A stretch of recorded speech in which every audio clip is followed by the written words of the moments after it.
Salut, te voici actuellement sur la chaîne YouTube Snapstar. Sur cette chaîne, tu retrouveras tous les plus gros clashs de Snapchat et tous les plus gros buzz du moment.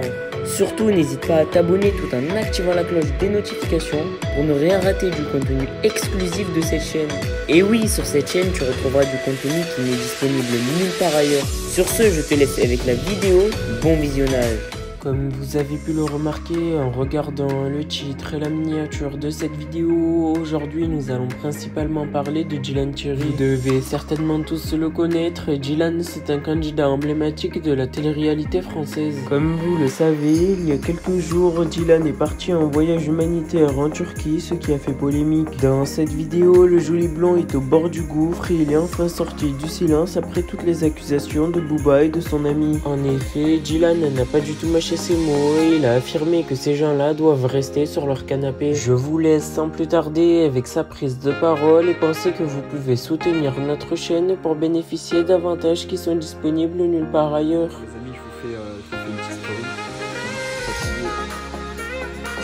C'est psychologique, c'est fatigant, tu sais, comme je l'ai dit dans l'interview, c'est quelque chose, tu t'habitues pas à être critiqué et tout ça, surtout qu'on sait qu'on t'as pas les deux versions. Et que tu as une version et que de l'autre côté il y en a 14 et que de l'autre côté il n'y a qu'une personne. Mais ça va, Dieu merci. Je sais ce qu'ils cherchent, je sais ce que ce collectif en question cherche. Je sais, ça les dérange en fait que je fasse de l'humanitaire, ça les dérange que je dise qu'eux ils sont sur leur canapé parce qu'ils me critiquent de leur canapé et que moi je parte, ça les dérange. Ils aimeraient que j'arrête de faire ça, mais j'arrêterai jamais. C'est comme quand ils disaient tous que j'étais un faux musulman, c'est pas pour autant que j'ai arrêté d'être musulman. Et eux, leur victoire, ça serait que j'arrête d'aider autrui, que j'arrête de partir en voyage humanitaire, mais j'arrêterai jamais. J'ai trouvé ma voie, j'en suis fier et je continuerai d'aider des gens qui sont dans le besoin. Certes, des fois certes, des fois je suis maladroit. Je sais que je suis maladroit, des fois j'agis trop avec le cœur, j'agis trop rapidement. Des fois je pose des trucs qui sont pas forcément clair ou peut-être des fois voilà je fais des choses qui sont pas bien mais j'essaie de m'améliorer et je suis prêt à accepter la critique je peux l'accepter si c'est une critique positive pour que je change. Moi je peux l'entendre la critique quand c'est une critique comme je vous l'ai dit qui me permet d'évoluer, mais des critiques qui sont inutiles où personne n'était sur le terrain, où personne n'est jamais venu en voyage humanitaire avec moi. Ils parlent comme si c'est les voyages humanitaires qui m'avaient rendu riche et que c'est grâce aux voyages humanitaires que je vivais à Dubaï, alors que bien avant ça, je vivais à Dubaï, bien avant ça, j'avais une vie de luxe et je me le suis jamais caché. Mais voilà, ils essaient de tourner les cerveaux. Certains y arrivent, mais ma vraie communauté, vous êtes là à me suivre au quotidien et merci à vous de ne pas vous faire. Merci à vous de ne pas vous faire manipuler parce qu'ils y vont à fond, tout le monde reçoit des messages privés et tout ça. Mais voilà, comme vous le savez tous, on a juste besoin de Dieu à nos côtés et on a besoin de personne d'autre. Même si vous êtes là, même si certains se sont fait retourner le cerveau, c'est pas grave. Moi, je continuerai mon combat parce que je dois le faire, je peux me permettre de le faire, j'ai les moyens de le faire. C'est normal. Moi, rester toute l'année à Dubaï et profiter sur mon transat, ça ne m'intéresse pas. Je ne suis pas comme ça, je ne suis pas ce genre d'homme. J'ai toujours voulu aider les gens, des personnes qui sont plus démunies, des gens qui sont plus dans le besoin, peu importe le pays. Mais voilà, c'est comme ça. En tout cas, merci à tous. Merci pour vos messages. Vraiment, ça me touche. Ça fait du bien parce que je vois que c'est des messages qui sont longs, qui viennent du cœur, qui me protègent, qui sont bienveillants et surtout qui ont les yeux ouverts. C'est des personnes lucides qui me défendent et qui voient ce qui se passe. En tout cas, merci à tous. Là-bas, tellement il aurait pété un câble. Comment ça, je viens, tu me demandes 20 000 euros, déjà je viens et j'aide. Je n'ai pas donné et tu me demandes 20 000 euros pour des denrées que tu as eues gratuitement. D'où tu me sors une facture en fait. Non, wallah, je te dis, tu as une patience de malade. Je te dis, wallah, oh, je n'aurais pas eu cette patience, Dieu mon cœur et blablabla. De l'humanitaire, toutes les associations se filment, montrent ce qu'ils font, parce qu'en fait, les gens ont besoin de savoir où va leur argent.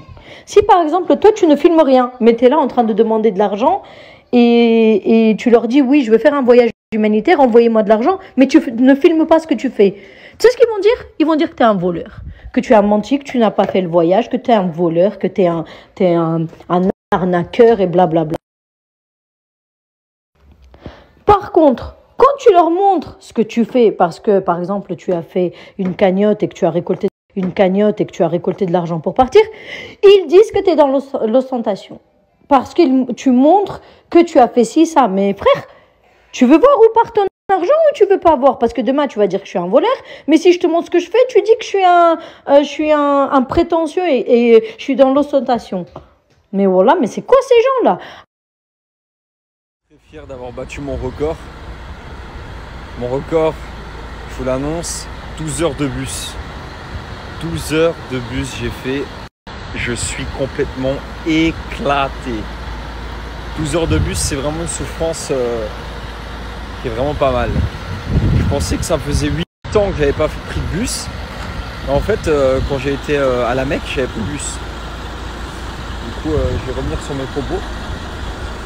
J'ai pris le bus il y a même pas un an et demi. Dur le bus, hein. Wow. Et j'ai encore 4 heures à faire là.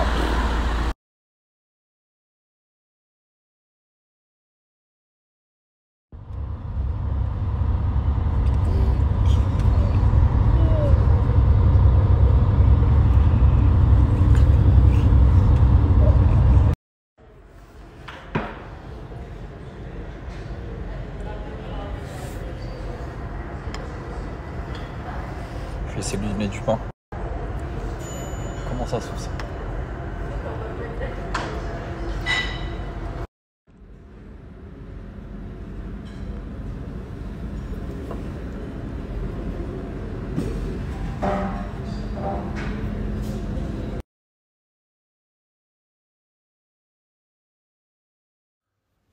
Ah ouais, hein, on est loin du SDF de 47 ans annoncé en première instance, j'ai envie de vous dire.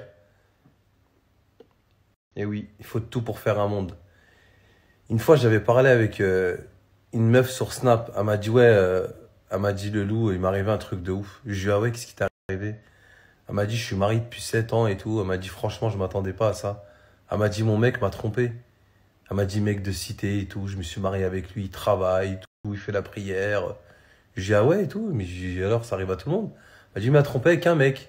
Je lui ai dit, ça, c'est vrai que c'est moins commun. Mais il y a énormément de mecs de cité qui font les voyous, qui font les tueurs, qui font les mecs terrains, nanani nanana, et qui font des parties de jambes en l'air avec des hommes plus âgés le soir. Hein. Il y en a de plus en plus. Hein. Ils se cachent. Bon, ils s'assument pas. Mais il y en a. Et il y en a de plus en plus. Et des histoires comme ça nous montrent que ça existe vraiment.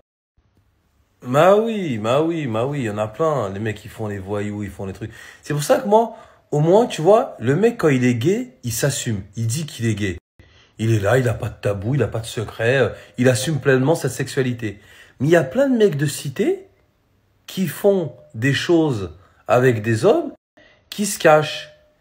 Et ça arrivait plein de fois. Hein. Plein de fois, des mecs ils ont dit, hey, écoute, hein, hey, toi là, t'arrêtes de faire la racaille avec moi, sinon je raconte tout. Hein. Tout, je dirai tout sur le zizi. Ils sont vite calmés.